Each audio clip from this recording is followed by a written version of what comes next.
नमस्कार, आप देख रहे हैं दैनिक कड़क बिहार टाइम्स और मैं हूं आपके साथ डीके पांडे। अभी मैं बिहार राज्य के रोहतास जिला के नोखा प्रखंड में उत्तरी बराव में मैं मौजूद हूं। दैनिक कड़क बिहार टाइम्स चैनल के आदेश पर हम लोग पंचायत जनता की तकलीफ और मुखिया के कार्य को लेकर हम लोग सर्वेक्षण में निकले हैं। दर्शकों, मैं बता दूं कि अभी हमारे पास उत्तरी बराव के मुखिया पति हमारे पास सुजीत कुमार गुप्ता जी बैठे हैं। जी, संजीव प्रसाद गुप्ता उर्फ बबलू प्रसाद गुप्ता। संजीव प्रसाद गुप्ता उर्फ बबलू प्रसाद गुप्ता जी हमारे पास हैं। मैं बता दूं कि आज हमारी टीम उत्तरी बराव में जो है विजिट की और पहुंची। दर्शकों, मैं बता दूं कि आप हमारे पिछले न्यूज में जैसे सासाराम प्रखंड में हम लोगों ने दिखाया वहाँ की सच्चाई और मुखिया का ओपिनियन कि मुखिया जी ने क्या क्या अपने पंचायत के लिए किया और पंचायत में मुखिया जी से लोग कितने संतुष्ट हैं। तो आइए बिना देर करते हुए, नमस्कार सर, हमारा चैनल में सर आपका स्वागत है। पहले मैं आपका नाम और कार्यकाल की, जो कितने दिन से आप कार्यकाल में हैं अपने पंचायत में, वो जनता जानना चाहती है। सबसे पहले तो पंचायत उत्तरी बराव में आपका स्वागत है और हमारे उत्तरी बराव के जितने भी ग्रामीण जनता हैं सबके तरफ से आपके चैनल को बहुत बहुत धन्यवाद। हम लोगों का कार्यकाल 4.5 साल हो गया। 4.5 साल के कार्यकाल में हम लोगों ने अपने स्तर से बहुत प्रयास किया कि जितने भी सरकार की योजनाएं हैं सबको ढंग से धरातल पर ले आया जाए और जितने भी पंचायत में जन कल्याणकारी योजनाएं चल रही हैं उनको हम लोगों ने आम जनता तक पहुंचाने का प्रयास किया। दर्शकों, जो मुखिया जी ने बात कहा दर्शकों की, आम जनों तक 4.5 साल के कार्यकाल में इन्होंने जो भी सरकारी काम है यह जनता के बीच में पहुंचाने का काम किया। लेकिन मुखिया जी, इसमें जो बहुत सारी मुद्दा जो फील्ड में निकल करके आती है, और ये आप ही की पंचायत की नहीं, मैंने जितने भी पंचायत में देखा तो पक्ष और विपक्ष दोनों होता है, क्योंकि अगर विपक्ष मजबूत नहीं होगा तो पक्ष अच्छा से काम नहीं करेगा, ये मैं जानता हूँ। लेकिन आप अपने कार्यकाल में जो है अपने इस 4.5 साल के कार्यकाल में हमारे दर्शक और जो है बिहार सरकार जानना चाहती है कि आपने क्या क्या काम कराया है, कुछ संक्षेप में मुझे बताया जाए। सबसे पहले तो हमको आपको ये बताना है और अपने पंचायत वासियों को भी ये बताना है कि 4.5 साल के कार्यकाल में 80% पंचायत के लोग ब्लॉक जाना छोड़ दिए, क्योंकि यहाँ पे हमारे पंचायत भवन पर जितने भी जन कल्याणकारी योजनाएं हैं सबका यहीं पे सिस्टम चालू कर दिया गया है और सबका यहीं पे काम होता है। 20% ही जो इधर उधर भटक जाते हैं लोग, वो ब्लॉक जाते हैं। और मैं आशा और विश्वास दिलाता हूँ अपने पंचायत वासियों को कि आने वाले दिनों में 1% आदमी को ब्लॉक नहीं जाना पड़ेगा, ये मेरी गारंटी है। आप पता कर लीजिएगा कि 80% आदमी यही पंचायत भवन में आके अपना जितना सरकारी योजनाएं हैं सबका लाभ देने का प्रयास किया जा रहा है। और रही बात, दर्शकों, मैंने पिछले एपिसोड में आपको दिखाया था जो कि 2 दिन पहले सासाराम प्रखंड के आकाशी पंचायत के मुखिया कन्हैया सिंह थे। उन्होंने बताया था कि हम अपने इस साल के तबके में लगभग 485 ठो आवास हम गरीब तबके के लोगों को हमने दिया है। तो क्या उनके लिए कुछ अलग से सिस्टम था? आपको बता देना चाहते हैं कि वो पिछले साल का टारगेट था, 2001 का वो टारगेट था जो इस वर्ष अभी चल रहा है जिस लाभुक को, और हमारे यहाँ पिछले साल का टारगेट पूरा कर दिया गया है। नया जो अभी चयन हुआ है उसमें अभी किसी को आवास योजना का लाभ नहीं मिला है। वो जो मुखिया जी आपको बता रहे हैं वो 2021 का चयनित किया हुआ आवास मिला है। अभी इस नया वाले में 2001 बोल रहे हैं आप? हाँ, 2001 में चयनित हुआ था एक बार, इसके पिछले साल तो वाला। 2001 का आवास कैसे आप उनको 2025 में मिलेगा? 25 साल में तो कौन मरा कौन जिया तो पता ही नहीं चलेगा। 2001 के बात कर रहे हैं आपको। जी 2001 में जो मुखिया बने थे, जो चयनित किए थे, और जो टारगेट बच गया था पिछले साल का, वो टारगेट को अभी दिया जा रहा है। 1 या 21? 2001। तो 2001 में का कॉलोनी अभी कैसे मिल रहा है? नहीं, 2021 का बात कर रहे हैं हम, सॉरी 2021 का। 2021 में, अच्छा, जो 2021 में पिछले जो, साल का ये बात समझिए आप। तो पिछले साल तो 2025 था सर, अभी तो 2026 चल रहा है। अगला बार जो चुनाव हुआ था, जो अगला बार मुखिया थे, उन्हीं का टारगेट इस साल दिया जा रहा है। अभी नया वाला का कोई प्रोसेस नहीं चल रहा है। अच्छा, आपके कहने का मतलब है कि जो पिछले चुनाव में जो घोषणा हुई थी, पिछले 2021 के पहले जो घोषणा हुई थी आवास का, वो अभी उनको मिल रहा है, और जो 21 के बाद में घोषणा हुआ उनको लोगों को कुछ नहीं मिला है। आपके कहने का मतलब है, कहने में 2001 कह दिए। चलिए दर्शकों, मैं बता रहा हूँ कि अभी मुखिया जी ने बता दे रहे हैं कि हम लोग के पंचायत में भी मिला है, जितना टारगेट जिस पंचायत में था बचा हुआ पिछले साल का, उसका कोटा पूरा कर लिया गया है। लेकिन नया वाला जो अभी जांच हुआ है, उसके बारे में अभी सरकार। नल जल योजना की क्या कंडीशन है आपके यहाँ? देखिए, नल जल योजना की ये कंडीशन थी कि हम लोगों के पास 1 साल तक नल जल योजना रही, मुखिया जी लोग के पास। तो हम लोग गांव के जनप्रतिनिधि हैं, लोगों के दबाव में हम लोग काम करा देते थे। लेकिन अभी नल जल पीएचडी डिपार्टमेंट में चला गया है, और पीएचडी डिपार्टमेंट, लोगों का दबाव मतलब? लोगों का दबाव कि पानी नहीं आ रहा है मुखिया जी, आप इसको ठीक कराइए। तो आप हम लोग ठीक करा देते थे, आप ठीक करा देते हैं। लेकिन अभी पीएचडी डिपार्टमेंट को चला गया है पूरा नल जल, और पीएचडी डिपार्टमेंट अपना मनमानी से काम कराता है। अभी तो पंचायत में कहीं नल जल योजना नहीं चल रहा है। आपके यहाँ स्वास्थ्य उपकेंद्र की स्थिति कैसी है?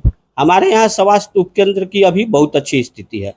अभी आप जाइए स्वास्थ्य उपकेंद्र में, सभी प्रकार की आपकी दवा मिलेगा।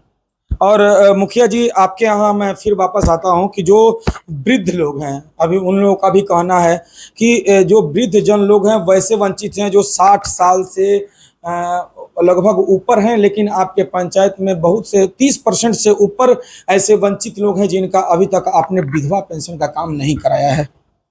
मैं आपके चैनल से बता देना चाहता हूँ, आप 10% ला दीजिए आदमी ढूंढ के कि जिसका वृद्धा पेंशन नहीं हुआ है।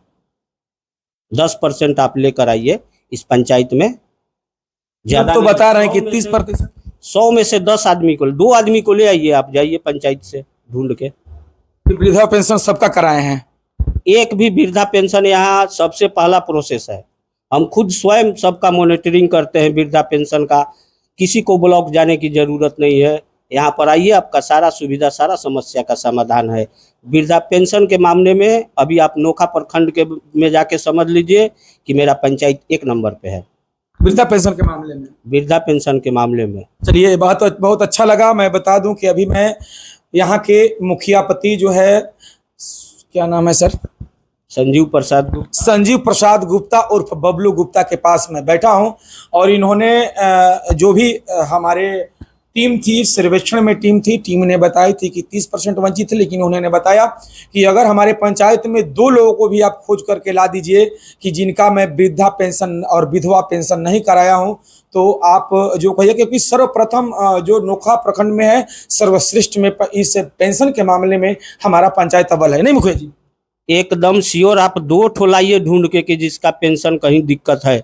अभी थोड़ा बहुत दिक्कत हुआ है, लेकिन सबका पेंशन बन गया है। अभी थोड़ा दिक्कत हुआ है कि जो ये पेंशन रुक गया था, इसमें 2-4 लोग आ जा रहे हैं, नहीं तो पेंशन संबंधित यहाँ पे सब काम अपडेट है। और मैं बता दूं कि अभी हमारे साथ बात कर रहे हैं मुखिया जी, जो कि मुखिया पति हैं उत्तरी बराव का। और दर्शकों, हमसे मैं इनसे हमारा लास्ट क्वेश्चन होगा कि जो सर आपकी पंचायत है, आप इस पंचायत के सेवक हैं, और आपके पंचायत में लोग बता रहे हैं कि मुखिया जी हर आदमी के पास मौजूद नहीं हो पाते, क्योंकि अभी क्लियर है कि एक मुखिया और इतने सारे गांव को लेकर के आप उनके यहाँ नहीं पहुंच पाते हैं, और ये भी आपके ऊपर लांछन लगा रहे हैं लोग कि मुखिया जी बहुत दिनों से आते हैं घूम करके तो गली नहीं हमारा ढंग से बनवा पाते, घूम करके जाते हैं नली हमारा नहीं बनवा पाते, सिर्फ आश्वासन देते हैं। तो इसके बारे में आप क्या कहेंगे? आपके चैनल के माध्यम से ये बता देना चाहते हैं हम कि आप मेरे गांव में कहीं भी घूम के आ जाइए, खाली आपके गांव में, आपके पंचायत? आप पूरा पंचायत में आप घूम के आ जाइए। अगर कहीं पानी लगा मिल जाएगा तब फिर आप मेरे से कहिएगा। अभी आप घूमे क्या? आपके पंचायत में कहीं नाली गाली के लिए कहीं तकलीफ नहीं है? कोई दिक्कत नहीं है। आप यहाँ से बिशनपुरा चल जाइए, बराऊं आप घूम लिए, बराऊं घूम लिए, मणिपुर घूम के आइए, डंगरा। जी मैं गया था, मैं मणिपुर गया था सर। हाँ, तो वहाँ पर क्या, वहाँ पे सब नली गली का काम हो गया है। तो कुछ लोग तो वहां पे भी आपको उस टाइप पे बयान दिए हैं कि नहीं मुखिया जी मनमानी करते हैं। मनमानी देखिए, मुखिया बहुत क्लेमर आदमी है, जो छोटा जनप्रतिनिधि है, और सबको खुश करना ये सभी जनप्रतिनिधियों की बस की बात नहीं है। अच्छा, आप अपने पंचायत में संक्षेप में बता दीजिए, 2-4 ठो काम बता दीजिए, दर्शक जानना चाहते हैं। देखिए, हमारे पंचायत में वो काम हुआ है कि पूरा नोखा प्रखंड में नहीं हुआ है। यहाँ पे 1 एकड़ 12 डिसमिल में मुक्ति धाम का स्थापना किया गया है, जिसका बाउंड्री हमने बहुत पहले करा दिया। मुखिया बनते ही हमने उसका बाउंड्री करवाया, क्योंकि वो ज़मीन सब लूटपाट हो रहा था। यहाँ पर मेरे यहाँ मुक्ति धाम का पूरा बाउंड्री है, आप जाके उसमें अपना जो भी क्रियाकर्म है आप कर सकते हैं। सौदागृह भी बना हुआ है। अभी आप बाज़ार में जाइएगा तो बैठने के लिए यात्रियों का जगह नहीं था, वहाँ पे भी हमने अतिक्रमण हटवाकर वहाँ पर चौक बनवाया है, टेबल कुर्सी वहाँ पर लगा हुआ है, यात्री आराम से बैठ सकते हैं। अभी आप जो मेन गली से आ रहे हैं, वो गली में समझ लीजिए कि एक गाड़ी के जाता था तो जाम लग जाता था।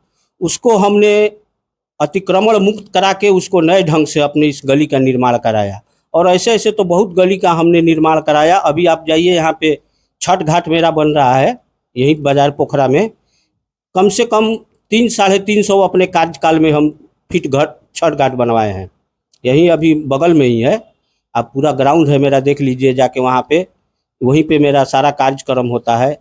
पंचायत सरकार भवन हम लोगों ने बनवाया यहाँ पे। अभी ये पंचायत भवन जो देख रहे हैं, इसको भी हमने सुदृढ़ करने का पूरा शुरू से ही व्यवस्था किया, ताकि हमारे पंचायत के जनता इधर उधर भटके नहीं। जन्म मृत्यु और आय जाति निवास जैसे जितने भी कार्य हैं यहाँ पे हम लोग का काम होता है। प्रतिदिन मैं स्वयं बैठता हूँ यहाँ पे। स्वयं आप आकर के यहाँ पे ऑफिस में बैठते हैं? जी जी।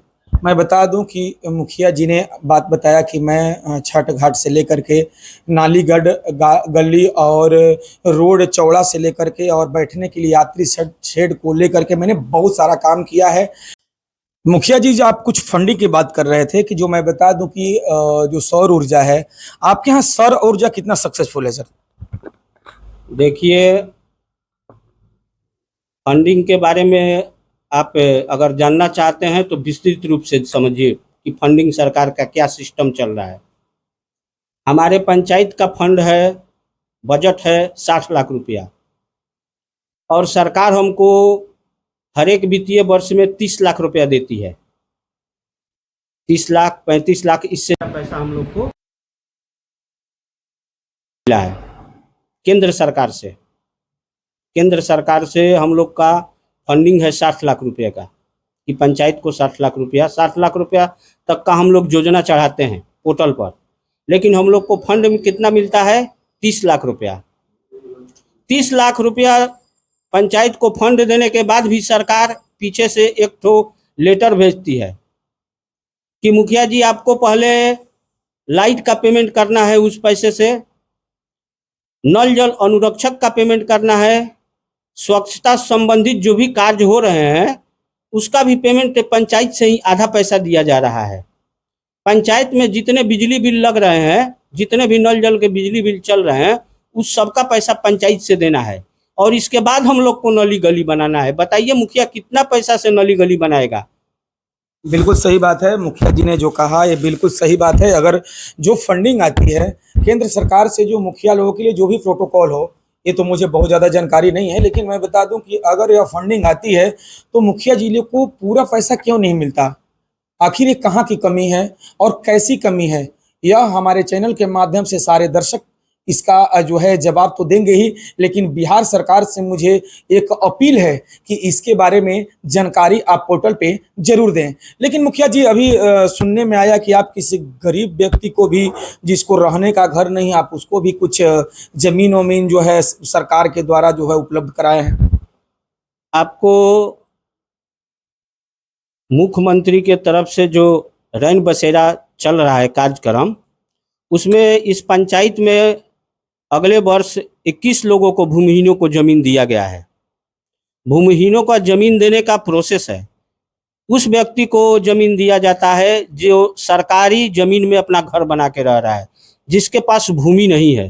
उन लोगों को, 21 लोगों को पंचायत में जमीन आवंटित कर दिवा दिया गया है, उसको हैंड ओवर कर दिया गया, उसका रसीद कटवा कर और उसको जमीन पर नापी कराकर लाभुक को वहाँ। ये तो बहुत अच्छी बात है। अब ये बहुत लोग परेशान है कि हमको जमीन नहीं मिला है, तो ये सबको नहीं मिलता है। तो जो तो उस प्रोटोकॉल के अंदर आएगा, जो चिन्हित में आएगा, उन्हीं को उपलब्ध हो पाएगा। यस, यही प्रोटोकॉल है कि जिसके पास भूमि नहीं है, जो बिहार सरकार में रह रहा है, उसका रैन बसेरा के तहत जमीन उपलब्ध कराया जाएगा।